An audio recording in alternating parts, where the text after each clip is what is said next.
자, 오늘부터 한 1년 동안 성경 전체를 한 권 한 권 좀 큰 숲으로 보는 시간을 갖겠습니다. 창세기는 2시간을 할 겁니다. 다음 주까지.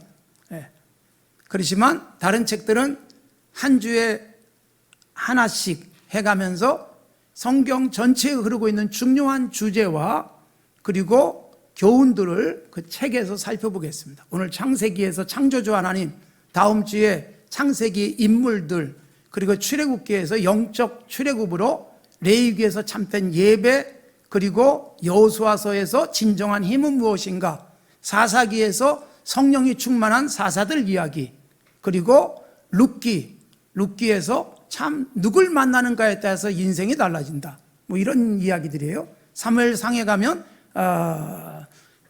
하나님께서 그 두 흐름 속에서 우리에게 무엇을 선택하길 원하시는가. 사무엘 하루 가면 이제 모든 사람이 죄인이다. 제가 이거 요한계시록까지 하면 오늘 끝나기 때문에 여기까지만 예고편을 하겠습니다.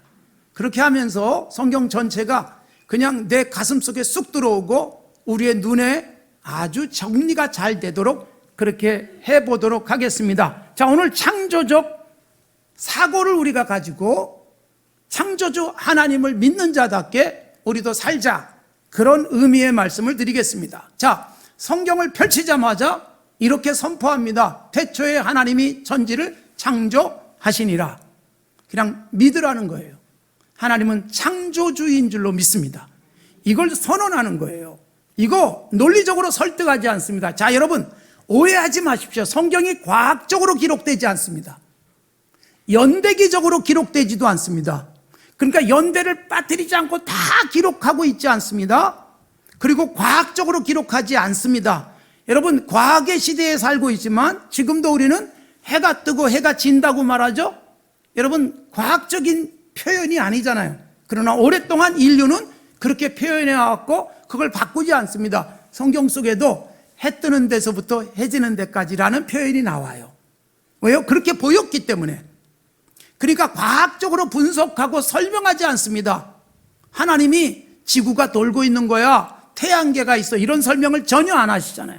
그냥 그때 그런 설명해 줘봐야 이해가 안 되는 거기 때문에 하나님이 사람이 보는 관점에서 기록하게 하셨습니다.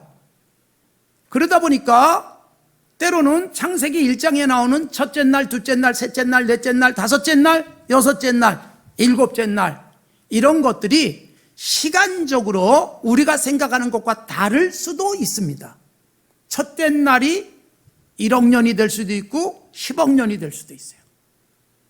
이런 개념들은 성경 속에서 우리가 정리를 잘 하셔야 과학과의 충돌에 시험에 빠지지 않을 수 있습니다. 다 기록하고 있지 않다. 그러면 뭘 기록하는가? 인간이 죄인이다. 왜 죄인이 됐는가? 그 죄인을 어떻게 구원하시기 위해서 하나님이 역사 속에서 일하셨는가? 그래서 구원받으면 어떻게 되는가? 이런 부분들이 주제예요. 그래서 그걸 위해서 예수 그리스도를 소개하고 있는 겁니다. 구약은 예수님을 미리 예고편, 신약은 오신 예수님을 잘 설명하고 예수님을 만난 사람들의 모습을 보여주고 있지요. 이게 주제예요. 연대적으로 다 기록하고 있는 게 아니고 심지어 족보도 연대적으로 빠뜨리지 않고 다 기록하는 게 아니에요. 필요한 부분만 기록하고 있다, 이렇게 이해를 하셔야 세상에서 말하는 것과 충돌되지 않는 건강한 신앙을 가질 수 있습니다. 자, 성경이 제일 먼저 선포하는 게 뭐예요? 창조하신 하나님. 이걸로 시작해요. 그럼 성경의 제일 마지막이 뭘까요? 새로운 창조. 창조하신 하나님 잘 보존하시다가 인간이 망가뜨리니까 다시 새 창조, 새 하늘, 새 땅으로 가는 것이 요한계시록, 성경 전체에 흐르는 것이 창조예요. 그래서 태초에 하나님이 천지를 창조하셨다. 세상의 시작이 언제예요? 하나님이 천지를 창조할 때 세상은 시작됐다. 이것을 믿음으로 수납하라. 그래서 히브리서 11장에서 믿음으로 우리는 세계가 하나님의 말씀으로 지어진 줄을 안다. 과학적으로 아는 게 아니라 믿음으로 안다. 믿음이 없이는 하나님이 창조했다는 걸 모른다라는 말씀이고, 바울 사도도 자주 강조했어요. 로마서 11장 만물이 주에게서 나오고 주로 말미암고 주에게로 돌아간다. 고린도전서 8장 우리에게 한 하나님 아버지가 계신다. 만물이 그에게서 났다. 우리도 그를 위해서 있다. 예수 그리스도 그분이 그렇다. 골로새서 1장 동일합니다. 이런 말씀을 계속 강조하는 이유는 뭐냐? 하나님은 창조하신 분이다. 창조된 세계를 지금도 하나님이 붙들고 계시고, 그리고 우리에게 새로운 창조의 기쁨도 누리게 하시는데, 우리들에게 여러분 매일 새 창조를 경험하게 하시는 거예요. 그게 뭐냐? 예수님으로 인해서 어제와 다른 삶을 사는 거예요. 오늘보다 내일은 더 좋아지는 거예요. 그러니까 하늘이 달라지고 땅이 달라지는 게 아니라 그리스도인은 내가 달라지는 거예요. 세상을 보는 눈이 달라지고 세상을 읽어내는 능력이 달라지면서 매일이 감사여 기쁨이여 찬송이 되면 창조주 하나님을 믿는 사람답게 매일을 새 창조의 역사를 펼쳐갈 수 있습니다. 주님이 오셔가지고 새로운 세상과 새로운 땅과 새로운 하늘을 만들어 주실 수 있지만, 그거는 내일이 될지 100년 후가 될지 1000년 후가 될지 만년 후가 될지는 몰라요. 아니 계속 이 세상이 유지될 수도 있습니다. 그러나 우리는 뭐예요? 주님이 우리에게 재림한 것처럼 주님이 내 삶을 매일 새롭게 하시는 것, 말하는 게 달라지고 생각하는 게 달라지고 사람과의 관계가 달라지고 돈 쓰는 게 달라지고, 이게 새 하늘이 열리는 거예요. 이걸 그리스도인들이 경험하며 살아라. 성경이 그렇게 말하는데, 여러분 날로 나빠지는 사람도 있어요. 교회 생활 1년 했을 때 막 기쁨이 넘치다가 10년쯤 하니까 시험에 빠지고 20년쯤 하니까 부정적인 생각이 들어오고 30년쯤 교회 생활하니까 시험에 빠져서 사람들과의 관계도 안 좋아지고 불평과 원망이 자꾸 쌓이. 이건 여러분 거꾸로 가는 사람이고, 1년쯤 했을 때보다 10년쯤 했을 때 더 신비한 하나님 나라가 보이고 예수 믿고 구원받은 게 너무너무 감사하고, 이래야 정상이에요. 점검해 보십시오. 내가 지금 정상적으로 건강한 신앙생활 하는가? 교회 오면 기쁘고 즐겁고 성도들 얼굴 보는 것이 감격이고 이래야 되는데, 이게 잘 안 된다면 점검해 보셔야 되고요. 내게 새 창조가 필요한 거예요. 망가진 상태로 있는 거예요. 예수님 오셔서 망가진 우리를 고쳐주시는데 아직 고침받지 못한 상태, 병에 걸리면 입맛이 없어요. 사는 재미가 안 나요. 일을 하는데 피곤하기만 해요.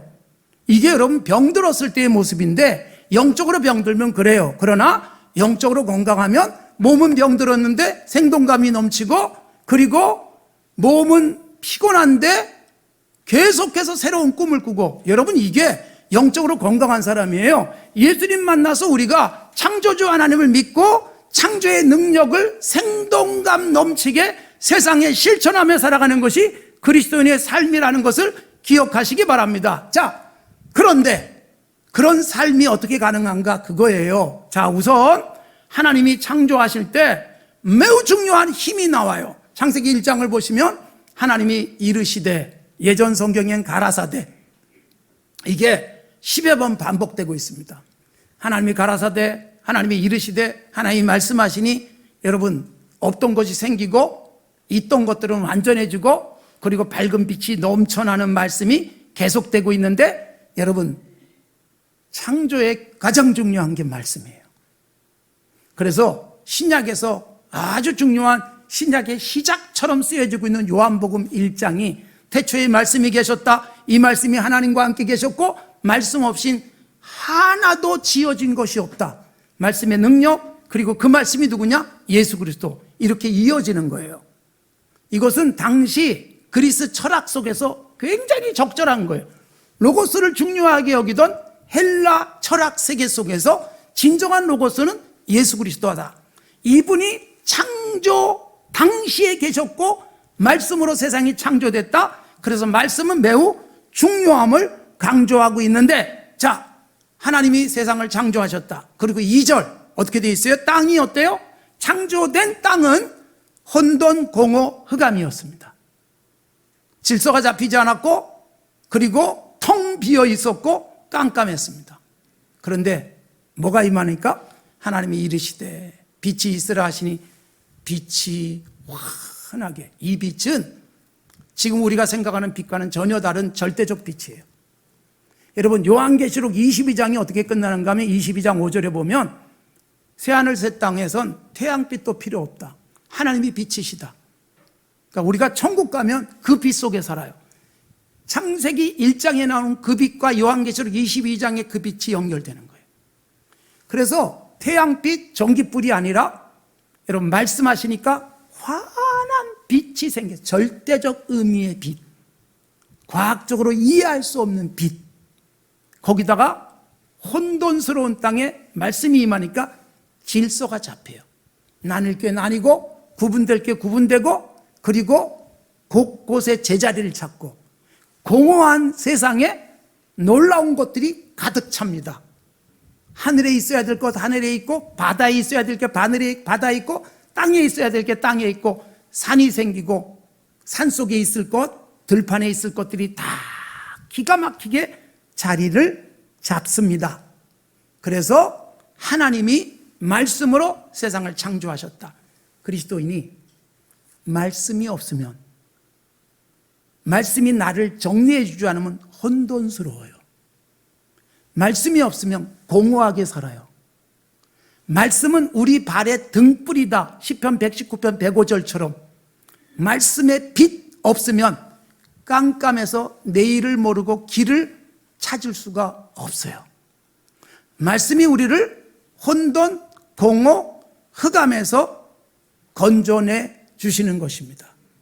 여러분, 똑똑하고 돈도 많고 그리고 힘도 있는데 혼돈 속에서 빠져나오지 못하고 공허함 속에서 어쩔 줄 모르고 내일이 보이지 않는 절망적 상태에 있는 사람도 있어요. 그러니까 여러분, 환난도 어두움도 하나님의 작품이에요. 환난이 내게 유익한 일이 얼마나 많은 줄 아세요? 밤이, 어두움이 인간에게 꼭 필요한 거잖아요. 이것 때문에 잠도 잘 자고 이 자는 동안에 깜깜한 시간에 키가 크고. 여러분, 하나님이 창조한 모든 게 좋은 거예요. 디모데전서 4장 하나님이 지으신 모든 것이 선함에 감사함으로 받으면 버릴 게 없다. 그런데 왜 나쁜 게 있어요? 인간이 문제예요. 인간이 병드니까 너무너무 좋은 것 가지고도 나쁘다고 말하고 불평하고 원망하고 감사해야 될 때, 찬송해야 될 때 짜증만 나오는 이것은 인간의 문제예요.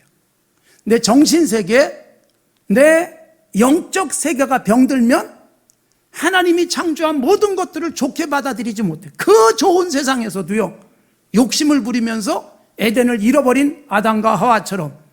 그래서 여러분, 말씀 속에 내가 살면 모든 세상이 아름다워 보여요. 모든 사람이 다 좋게 보여요. 이 사람은 이래서 좋고 저 사람은 저래서 좋고, 그리고 모든 사람에 대해서 감사해요. 나를 힘들게 하지만 당신 때문에 내가 긴장했고 당신 때문에 내가 더 열심히 노력했고, 이게 감사함으로 바뀔 수 있어요. 영적으로 내가 어떤가예요. 말씀 속에 들어가면 나는 모든 것이 감사하여 기쁨이 되어지는 것입니다. 인간들은 그럼에도 불구하고 죄가 가슴 속에 쌓이면서 세상을 망가뜨려요. 그러나 여러분, 망가뜨린 세상을 하나님은 어떻게 하세요? 창조하신 하나님이 고치세요. 그리고 보존해 주세요. 자, 노아 시대가 펼쳐집니다. 창세기 6장.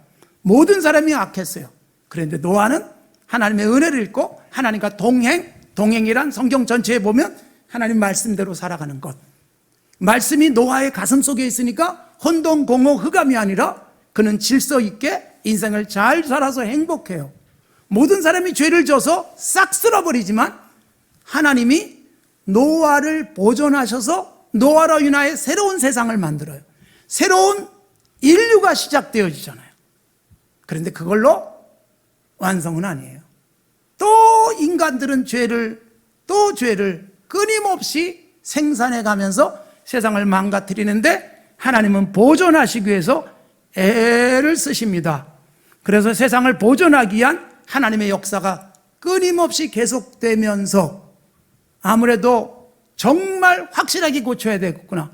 세상을 고치는 게 아니잖아요. 세상을 망가뜨리는 사람을 고치는 거예요. 사람을 고치기 위해서 끊임없이 사람을 쓰시죠.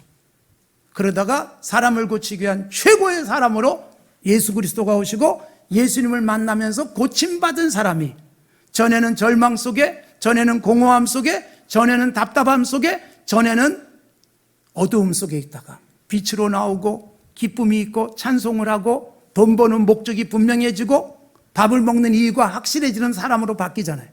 이게 여러분 그렇게 변화된 사람이 세상을 지켜가는 거예요. 그러니까 이 세상은 누가 지키느냐? 하나님이 말씀 속에 살아가는 공허, 혼돈, 흑암 속에 빠지지 않은 사람을 통해서 세상을 지키는 거예요. 여러분, 예수 믿는 우리가 말씀 속에 살아가면서 이런 자부심 가져야 돼요. 기후변화로 환경이 파괴되고 그래서 이러다가 멸망당할 것 같은데 그래도 세상이 버티고 있는 이유는 뭐냐? 나 때문이다. 이런 자부심 갖고 사십시오. 내가 세상을 보존하는 힘이에요. 내가 말씀대로 살고 있기 때문에, 내가 하나님이 기뻐하시는 삶을 살기 위해서 애를 쓰고 있기 때문에 하나님이 세상을 보존하시는데 우리 같은 사람을 통해서, 우리 같은 교회를 통해서.